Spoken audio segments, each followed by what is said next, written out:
medical workers stood in the middle of the road blocking a car carrying an anti-lockdown protester in Denver, Colorado on Sunday, April 19th. The protester was part of the many small-scale but highly publicized Reopen America protests. He leaned out of the window to confront the man in medical scrubs, holding a poster reading, "Land free," and shouting, "You go to work, why can't I go to work?" President Donald Trump has encouraged these demonstrations, many of which have targeted Democratic governors and have been linked to billionaire donors. That's despite the mounting evidence they can jeopardize public health. Kentucky's infection rate skyrocketed a week after the protests there. The protests have been tied to Michigan's DeVos family, billionaires who are leading Republican donors and activists. The DeVos family includes Eric Prince, founder of Blackwater, and Betsy DeVos, the heiress who serves as Donald Trump's education secretary. The DeVos family is also a leading member of the Koch donor network, who bankroll conservative causes and, it turns out, were major backers of the supposed grassroots Tea Party movement, which called for less government and lower taxes.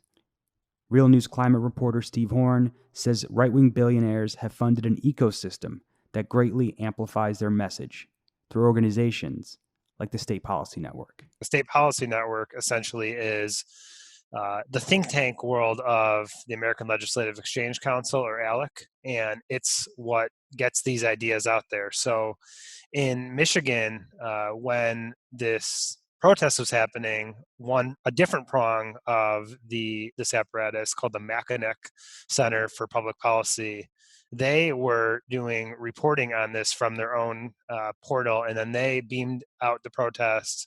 They linked to something on Breitbart. So Breitbart then beamed that out to 5.8 million people.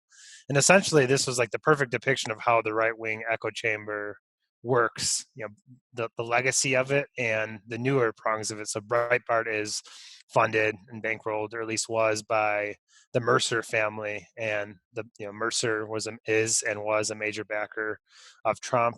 Steve Bannon, who was a top White House aide. More than 22 million Americans have filed for unemployment benefits in the past month, as closures of businesses and schools and severe travel restrictions have hammered the economy. The United States is by far the world's largest number of confirmed cases, with more than 740,000 infections and over 40,000 deaths, though the real numbers are said to be much higher. Professor Gerald Horn says this movement represents a dangerous development.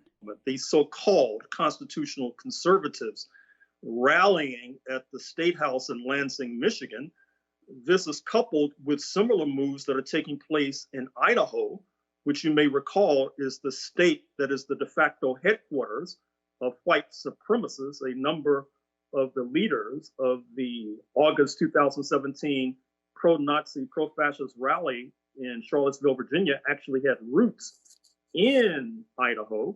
Congress's coronavirus bailout had little funding for workers or testing, says American Prospect editor David Dayen.